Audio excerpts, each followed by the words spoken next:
ಪ್ರಭು ಯೇಸು ಕ್ರಿಸ್ತರಲ್ಲಿ ನನ್ನೊಲವಿನ ಸಹೋದರ ಸಹೋದರಿಯರೇ ಹಾಗೂ ಮುದ್ದಾದ ಮಕ್ಕಳೇ, ಇಂದು ಜನವರಿ 22 ಬುಧವಾರ. ಇಂದಿನ ಶುಭ ಸಂದೇಶ ಮಾರ್ಕ 3:1-6. ಈ ಒಂದು ಶುಭ ಸಂದೇಶ ಭಾಗದಲ್ಲಿ ನಾವು ಪ್ರಭು ಯೇಸು ಕ್ರಿಸ್ತರು ಸಾಬತ್ ದಿನದಲ್ಲಿ ಒಳ್ಳೆಯ ಕಾರ್ಯವನ್ನು ಮಾಡುವುದರ ಮೂಲಕ ನಮಗೂ ಪ್ರೇರಣೆಯನ್ನು ನೀಡುತ್ತಿದ್ದಾರೆ. ಒಳ್ಳೆಯ ಕೆಲಸ ಮಾಡಲು ಯಾವುದೇ ನಿರ್ದಿಷ್ಟವಾದಂತಹ ಗಳಿಗೆ ಇಲ್ಲ.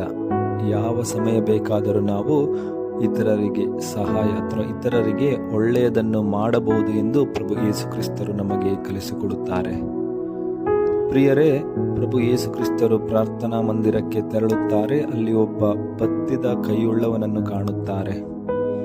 ಹಾಗೂ ಅದು ಸಾಬತ್ ದಿನವಾದುದರಿಂದ ಅಲ್ಲಿದ್ದಂತಹ ಕೆಲವರು ಒಂದು ವೇಳೆ ಪ್ರಭು ಯೇಸು ಕ್ರಿಸ್ತರು ಈತನನ್ನು ಗುಣಪಡಿಸಿದರೆ ಅವರ ಮೇಲೆ ತಪ್ಪು ಹೊರಿಸಬೇಕೆಂಬ ಉದ್ದೇಶದಿಂದ ಹೊಂಚು ಹಾಕುತ್ತಿರುತ್ತಾರೆ. ಇದನ್ನು ಪ್ರಭು ಯೇಸು ಕ್ರಿಸ್ತರು ಕಾಣುತ್ತಾರೆ ಹಾಗೂ ಅವರ ಮೇಲೆ ಕೋಪಗೊಳ್ಳುತ್ತಾರೆ. ಹಾಗೂ ಅವರ ಕಲ್ಲು ಹೃದಯಗಳನ್ನು ಕಂಡು ಮನನೊಂದುಕೊಳ್ಳುತ್ತಾರೆ. ಏಕೆಂದರೆ ಯಹೂದ್ಯರ ಪ್ರಕಾರ ಸಾಬತ್ ದಿನಗಳಲ್ಲಿ ಯಾವುದೇ ರೀತಿಯಾದಂತಹ ಕೆಲಸವನ್ನು ಮಾಡುವಾಗಿಲ್ಲ. ಕೇವಲ ಪ್ರಾರ್ಥನೆ ಮತ್ತು ವಿಶ್ರಾಂತಿಯನ್ನು ಅವರು ಪಡೆಯಬೇಕು.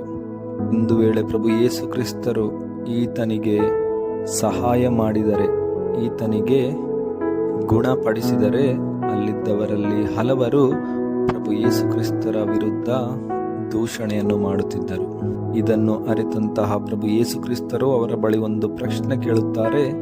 ಸಾಬತ್ ದಿನದಲ್ಲಿ ಏನು ಮಾಡುವುದು ಧರ್ಮ, ಒಳಿತನ್ನೋ ಅಥವಾ ಕೆಡುಕನ್ನೋ? ಒಬ್ಬನ ಪ್ರಾಣ ಉಳಿಸುವುದೋ ಅಥವಾ ಅಳಿಸುವುದೋ?